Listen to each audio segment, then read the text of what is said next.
어떤 장로님께서 교회에서 실시했던 아버지 학교를 수료했습니다. 그래서 그 학교를 공부하는 동안에 매일 아침 아들을 만나서 아들을 껴안아 주었다고 합니다.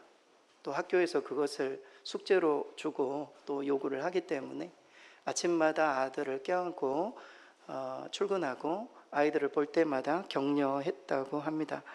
또 어떤 상황 속에서도 내 아들이 최고다, 나는 너를 믿는다, 이렇게 긍정적인 말을 해 주었더니 실제로 아들의 잠재력이 폭발해서 성적도 좋아지고 아빠와의 관계도 회복이 되고, 그리고 또 냉랭했던 그 아들의 어떤 생각들도 많이 바뀌었다라는 훌륭한 간증 이야기입니다.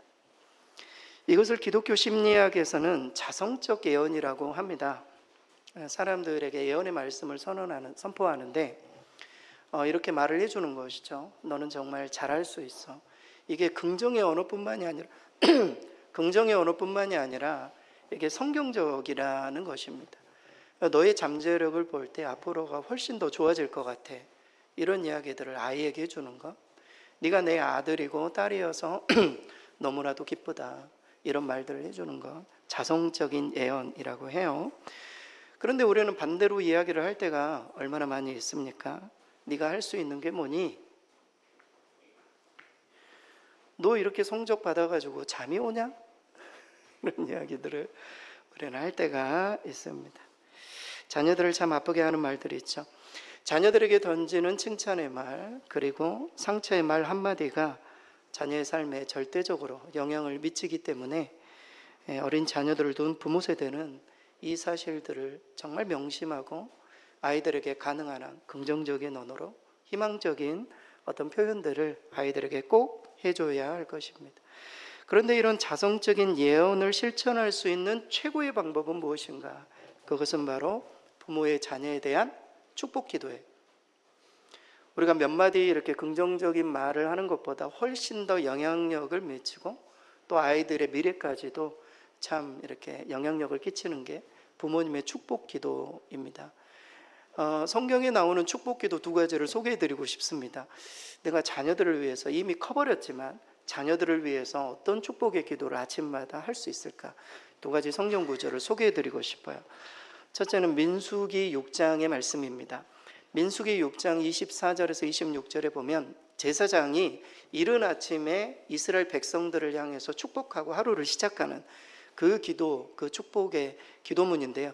우리 스크린 보고 같이 한번 읽어보도록, 우리 자녀들을 축복한다, 이런 마음으로 스크린 보고 같이 한번 읽겠습니다. 여호와는 내게 복을 주시고 너를 지키시기를 원하며 여호와는 그의 얼굴을 내게 비추사 은혜 베푸시기를 원하며 여호와는 그의 얼굴을 내게로 향하여 드사 평강 주시기를 원하며. 아침마다 자녀들이 향하고 있는, 그리고 또 자녀들을 생각하면서 이 민수기의 축복의 기도를 한번 사용해 보시기 바랍니다. 자녀들을 생각하면서 이름을 넣어서 여호와는 누구에게 복을 주시기를 원한다, 그렇게 기도하면 하나님께서 제사장의 기도, 그 축복의 기도를 들으시고 이스라엘을 지키셨던 하나님께서 우리 자녀 세대들 또한 지키실 줄 믿습니다. 성경 구절 하나를 더 소개해드리고 싶습니다. 데살로니가전서 5장 23절에서 24절 말씀이에요. 이것은 사도 바울이 데살로니가 교회 그리고 성도들을 정말 자식처럼 생각했습니다. 그런 마음으로 축복기도 했던 내용인데 우리 같이 한번 읽겠습니다.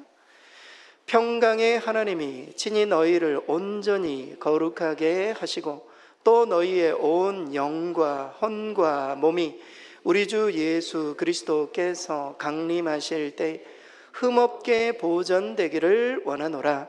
너희를 부르시는 이는 미쁘시니 그가 또한 이루시리라. 아멘.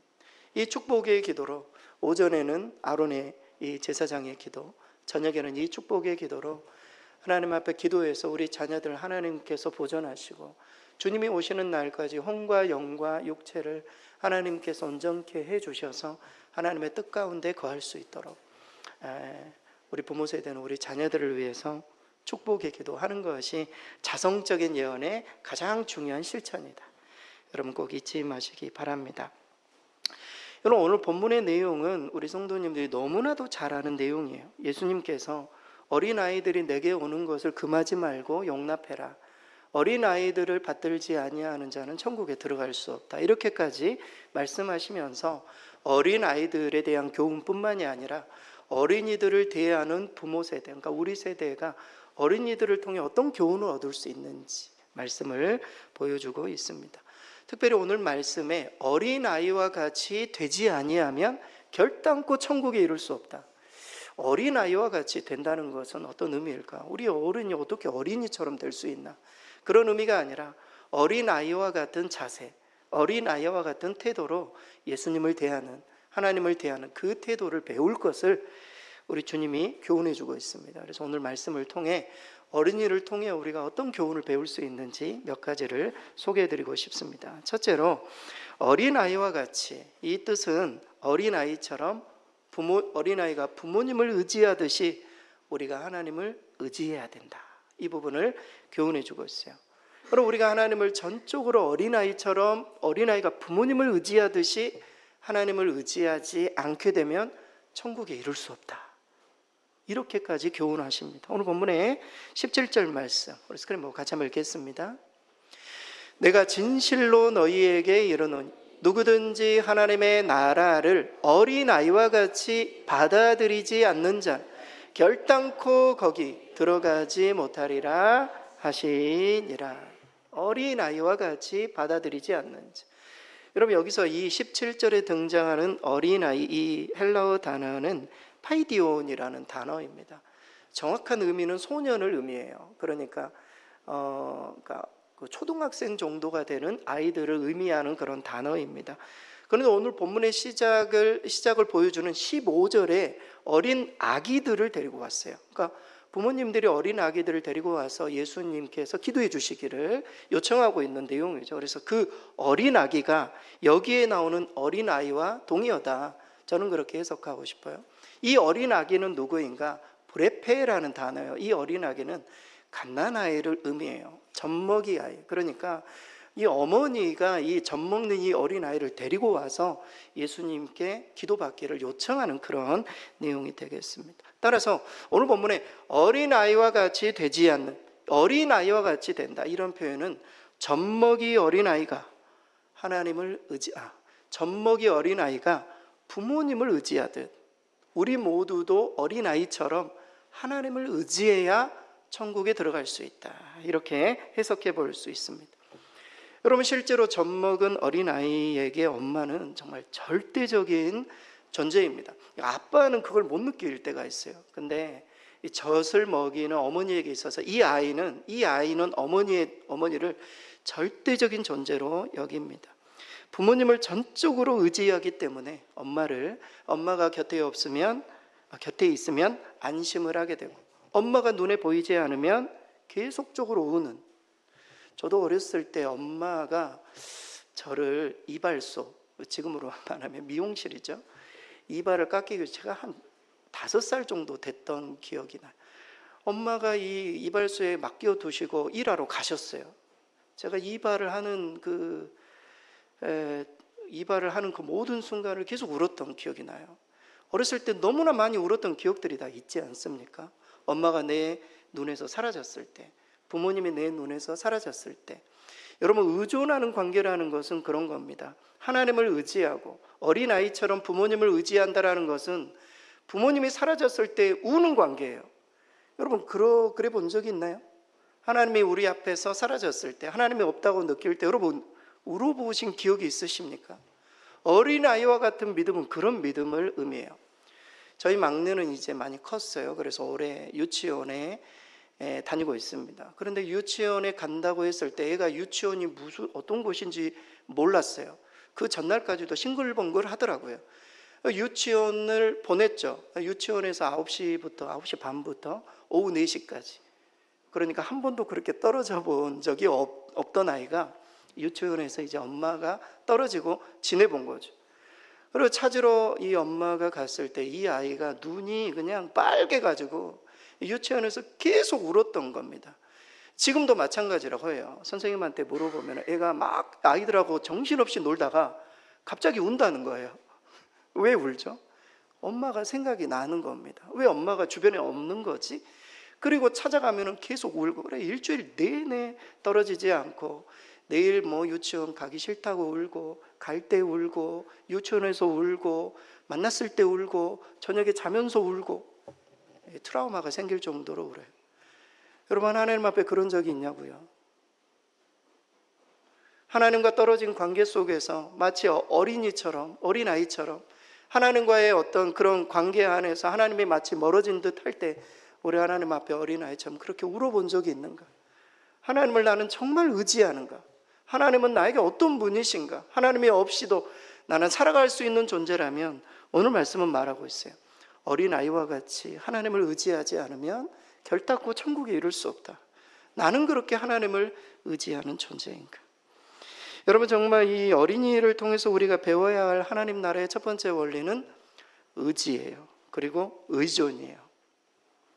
그래서 나는 아이가 부모님을 의지하듯 하나님을 의지하는가, 우리 스스로 한번 물어보아야 할 것입니다. 신약 성서학자인 바클레이 책 중에 고대 세계 교육 사상이라는 책이 있습니다. 오래된 책인데 이 책에 보면은 유대교의 교육과 스파르타 교육의 차이를 소개해 주고 있어요. 스파르타 교육은 어떤 교육인가? 스파르타 교육은 기본적으로 어린이를 전쟁의 수단으로 생각해요. 나라의 재산으로 보았기 때문에 아이들에게 힘을 기르게 하고 육체적인 기술을 연마하게 하고 그런 모든 어떤 기술적인 부분들에 초점이 맞추어져 있어요. 스파르타 교육은. 하지만 유대인의 교육은 다른 것들 다 필요 없어요. 성전이 무너지고 맨 전쟁 가운데 실패하고 막 이런 일들 때문에 그런 상황 속에서도 이스라엘 이 자녀들이 율법을 온전하게 지키는 것, 이것에 초점이 맞추어져 있습니다. 그러니까 어떤 상황 속에서도 하나님을 철저하게 순종하는 교육이 유대식의 교육이었다라는 거예요. 하나님을 의지하도록 하는 교육. 하지만 여러분, 우리가 자녀들을 기를 때 우리는 어떤 교육을 하고 있습니까? 사실 스파르타식 교육을 해요. 열심히 공부하고 열심히 좋은 성적을 거두고 힘을 기르고 너희가 더 좋은 대학에 가고 이 세상에 어느 누구도 너를 공격하지 못하도록 만드는 사람으로 우리는 아이들을 교육시키고 실제 세상은 그것을 요구해요. 사랑하는 성도 여러분, 스파르타는 이 세상에 사라지고 없어요. 하지만 유대인들은 아직도 세상에 영향력을 미치고 있죠. 우리가 정말 자녀들을 위해서 어떤 교육을 하고 어떤 그 기도의 제목을 가지고 자녀들을 양육해야 되는가? 물론 우리가 세상의 많은 교육을 무시하고 세상의 경쟁 어떤 구도 속에 아이들을 그냥 방치하라, 이런 의미가 아니에요.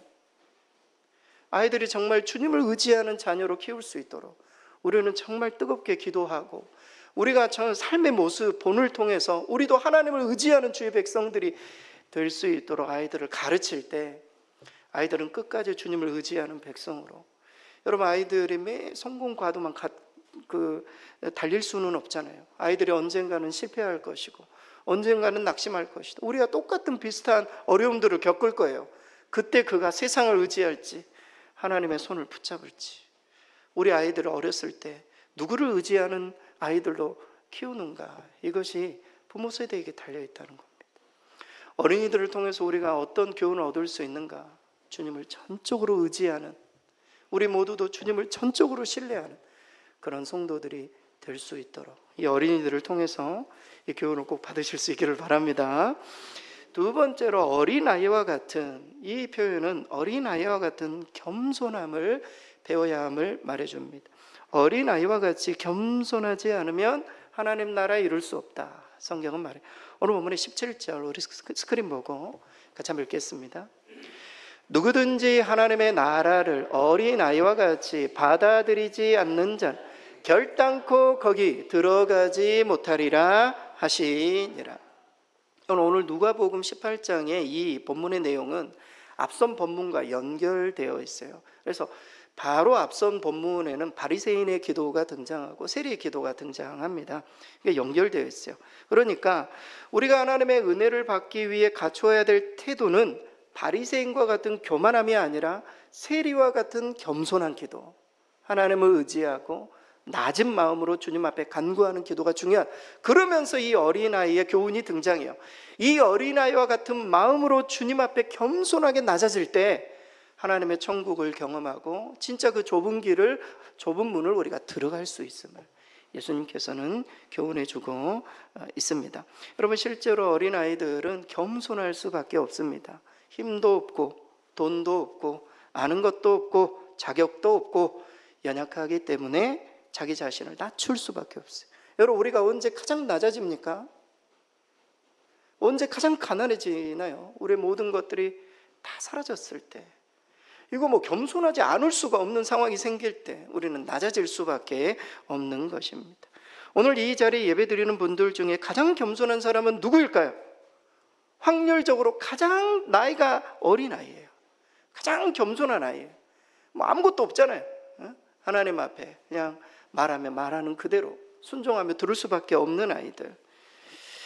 확률적으로 가장 나이가 어린 아이가 겸손합니다. 하지만 성장하고 머리가 큰 자녀들은 부모님의 말을 거역하기 시작합니다. 심지어 하나님의 말씀도 듣기 싫어해요. 머리가 커지는 것은 좋은 것일 수도 있기도 해요. 성장하고 성숙해져 가고. 하지만 점점 더 교만해져 가요. 부모님의 말 듣기도 싫어하고 하나님의 말씀조차 거역하는. 여러분, 하나님의 말씀을 듣기 싫어하고 왜 이렇게 설교가 지루하지, 길지, 예배 시간이 왜 이래? 우리가 이미 교만해진 거예요. 사실은 마음이 겸손해지지 못한 거. 어린아이와 같은 마음은 싹 사라지고 교만한 마음이 우리를 지배하고 있기 때문에 하나님 앞에 나오는 것들이 거부되고 내 마음대로 살고 싶은 그런 마음이 우리를 지배하는 것입니다. 어린아이와 같이 부모의 말을 듣고 순종하는, 그리고 그러한 겸손한 마음으로 하나님의 말씀을 듣고 순종할 때 하나님 나라에 입성할 수 있음을 성경은 말해줍니다. 여러분, 마태복음에 보면은 제자들이 예수님께 이런 질문을 던집니다. 천국에서 누가 큰 자입니까? 이런 질문을 던집니다. 이 질문에 대해서 우리 주님이 참 답답하셨던 것 같아요. 어린 아이를 하나 불러옵니다. 제자들 앞에 세우시고 이렇게 말씀하십니다. 마태복음 18장 3절. 스크린 보고 같이 한번 읽겠습니다. 진실로 너희에게 이르노니 너희가 돌이켜 어린 아이들과 같이 되지 아니하면 결단코 천국에 들어가지 못하리라. 어린아이를 세우신 이유는 분명해요. 어린아이처럼 작아져야 된다. 어린아이처럼 낮아져야 된다. 어린아이처럼 겸손해야 된다. 제자들이 예수님과 더불어 계속 동행하면서 자꾸 제자들의 말에 무슨 말이 나오는 겁니까? 예수님이 예루살렘에서 왕이 되시면 우리 한 자리쯤 차지할 거다. 누가 저 높은 자리에 오를 거다. 베드로가 오를까? 아니야 내가 오를 수도 있어. 계속 이런 이야기하고 예수님 쫓아가는 거예요. 예수님이 그렇게 말씀하셨잖아요. 너희가 큰 자가 되려면 섬기는 자가 되어야 된다. 하나님의 나라는 작은 자들의 나라다. 하나님의 나라는 소외된 자, 병든 자, 천박한 자, 죄인들 모이는 곳이 하나님의 나라다. 아무리 설명을 해줘도 제자들이 깨닫지 못하는 거예요. 그래서 예수님이 뭐라고 하십니까? 돌이켜야 된다. 오늘 본문 18장 3절 말씀 방금 읽었던 그 내용에 중요한 단어가 두 가지예요. 돌이켜야 된다. 스트라페테. 돌이켜야 된다. 가던 길에서 돌아서야 된다. 제자들, 너희가 지금 높은 자리에 오르기 위해서 나를 따르고 있는데 너희가 돌이켜서 어린아이들과 같이 겸손해지지 않으면, 낮아지지 않으면 하나님 나라에 결단코 이룰 수 없다. 우리 주님 그렇게 말씀하고 계십니다. 여러분, 이 메시지가 제자들을 향한 메시지인가요? 우리를 향한 메시지예요. 우리도 이 세상에 살아가면서 얼마나 높아지기를 원합니까? 우리 모두도 위대한 사람이 되기를, 성공한 사람이 되기를, 더 좋은 집과 좋은 차와 높은 위치에 올라 사람을 지배해라, 사람을 다스려야 된다. 너 이렇게 살면 안 돼. 세상이 요구하는 방식대로 자녀들에게 요구하고 우리도 스스로 그렇게 성공적인 삶을 살기 위해 열심히 뛰고 있습니다. 주님은 말합니다. 저와 여러분에게, 높아진 마음 가운데 있는 우리 모두에게, 너희가 돌이켜 어린아이들과 같이 되지 아니하면 절대 하나님의 나라를 경험할 수 없다. 어린이 주일에 우리에게 주시는 메시지예요. 돌이켜야 된다. 어린아이와 같이 낮아져야 된다. 물론 아무것도 하지 말고 낮아지고 이런 의미가 아니에요. 우리의 시선이 그래야 된다라는 거예요. 우리가 성공할 수 있고 하나님께서 높은 자리에 우리를 올리실 수도 있어요. 그러나 우리의 시선은 하나님의 시선을 가져야 된다라는 겁니다. 하나님의 마음이 어느 곳에 있는지, 너의 권력과 너의 재산과 너의 어떤 재능과 너의 어떤 물질을 어느 곳에 사용해야 되는지 낮은 마음으로 하나님의 관심이 있는 그곳에 흘려보내는 자, 그러한 자가 어린아이와 같은 겸손한 마음의 사람임을 성경은 말해주고 있어요. 어린아이를 통해 뭘 배울 것인가? 낮은 마음이에요. 여러분, 어린아이들은 일단 키부터 작잖아요. 시선이 낮아요. 우리보다 훨씬 낮다고요. 우리는 항상 높은 곳을 바라보잖아요. 더 높은 곳을 바라보기 위해 사실 다 서울에 사시는 것 아닙니까? 좀 더 좀 더 높은 곳에, 좀 더 여유가 있는 곳에, 좀 더 많은 사람이 모인 곳에 우리 어떤 생각이 그곳에 고정되어 있다면 어린아이처럼 돌이켜야 된다, 성경은 말해요. 두 번째 단어는 결단코예요. 결단코. 진실로, 같은 강조예요. 변하지 않는 천국의 입장 조건, 이것은 겸손합니다. 어린아이와 같은 낮은 마음으로 세상을 바라보고 사람들을 대할 때 섬김의 마음으로. 여러분, 교회는 다스리는 곳이 아니잖아요. 교회는 섬기는 곳입니다. 가장 높은 위치에 있는 사람도 없죠. 교회에서 직분이 높고 목사고 장로고 안수집사 권사님이 섬기는 위치에 있어야 함을 말해주고 있어요. 다른 사람이 옆에 와서 섬기셨다면 잘못된 거예요. 우리가 어린아이와 같은, 여기서 말하는 어린아이는 종을 의미해요. 종. 당시에 수종 두는 여인들, 어린아이들, 당시에 아이들이 그런 어떤 수종을, 노예 여자아이들 있잖아요. 그런 아이와 같은 마음으로 돌이키지 않으면 하나님의 나라를 경험할 수 없고 천국도 입성할 수 없음을 성경은 말해주고 있습니다. 여러분, 세상을 천국처럼 살고 있습니까? 그렇지 못할까요?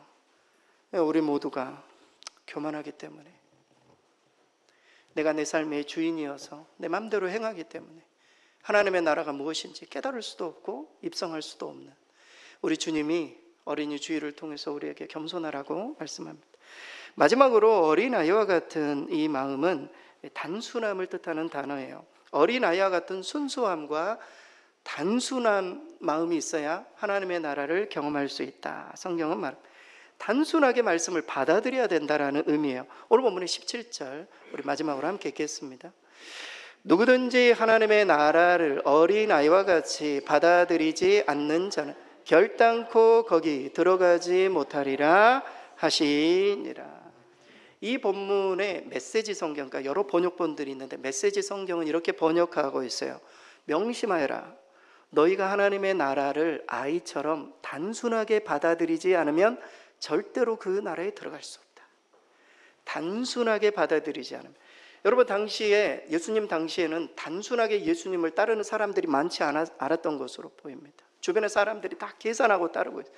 제자들조차도 예수님을 따를 때 다 계산적이었어요. 당시에 유대인들도 예수님을 따를 때 단순하게 믿지 않았어요. 내가 예수님을 따르게 되면은 전통을 포기해야 되고 지금까지 율법도 포기해야, 이러면은 공동체에서 내가 쫓김을 당할 수 있고 여러 가지 계산하면서 주님을 따르지를 못하는 거예요.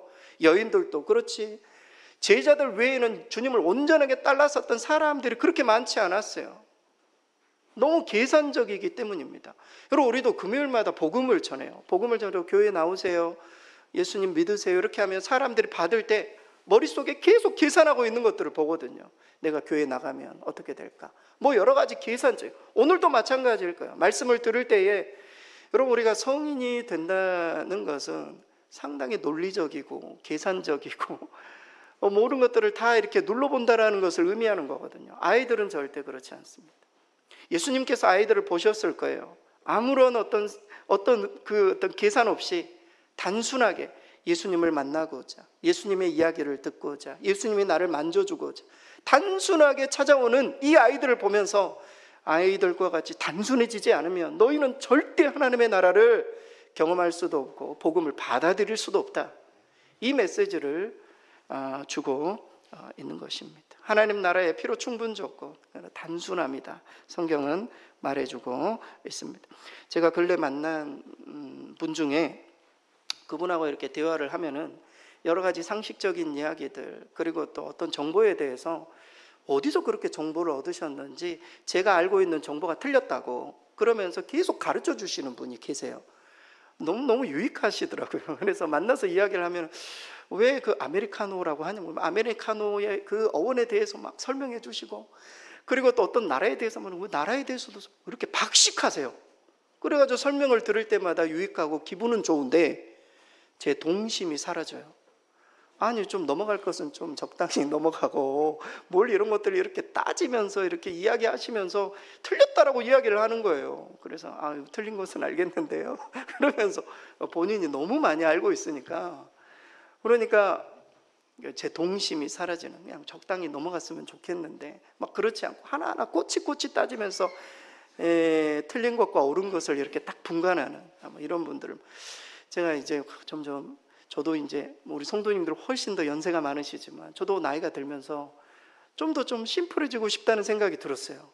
뭘 하나씩 따지고, 제가 젊었을 때는 하나님의 말씀을 읽으면서 이 말씀이 정말 사실일까? 그러면서 여러 책도 읽고 뭣도 보고 논문도 읽고 막 근데 지금은요, 막 그러기가 싫은 거예요. 하나님 말씀 그대로 단순하게 내가 받아들이고 믿고 의지하고 순종하고, 거기에서 하나님의 능력이 나타나는데 뭐 이랬냐 저랬냐 막 따지고 이러기가 너무 싫은 겁니다. 여러분, 정말 우리가 어린아이가 된다는 것은 무엇입니까? 단순하게 받아들이는 거예요. 수용하는 거예요. 하나님의 말씀을 단순하게, 물론 여기에서 이성을 다 그냥 무시하라 이런 의미가 아니에요. 물론 따져야 될 것은 따져야죠. 그러나 하나님께서 우리에게 말씀하신 것들을 믿음으로 받아들이고 수용하고 의지하고 나아가는 것이 얼마나 중요한가, 이 부분을 저는 항상 깨닫게 됩니다. 우리가 어린아이와 같이 돌이키지 않으면, 어린아이와 같이 단순해지지 않고 계속적으로 묻고 의심하고 이러면 하나님의 나라가 우리 가운데 찾아오다가 그냥 싹 사라질 거예요. 우리가 어린이 주일에 어린이를 통해서 우리가 배울 수 있는 3가지 꼭 배울 수 있기를 바라요. 첫째는 하나님을 의지하는 마음, 두 번째는 하나님 앞에서의 겸손, 그리고 세 번째는 하나님 말씀에 대한 단순함입니다. 제가 예전에 읽었던 책 중에, 여러분도 읽었을 책인데요, 내가 정말 알아야 할 모든 것은 유치원에서 배웠다라는 책이 있습니다. 꼭 읽어보시기 바랍니다. 저자의 말에 의하면 사람이 살아가기 위해서 정말 알아야 할 것들, 내가 어떻게 행동해야 되는지, 그리고 내가 어떤 사람이 되어야 할지, 이것은 대학원이라는 최고봉의 어떤 그 학교에서 배우는 것이 아니라 유치원의 아이들이 소꿉장난을 하면서 아이들과 함께 교제하면서 그곳에서 내가 배워야 할 것, 행동해야 될 것, 어떤 사람이 되어야 할 것, 그곳에서 기본적인 것들은 다 배운다는 겁니다. 여러분, 우리가 수많은 설교를 듣죠.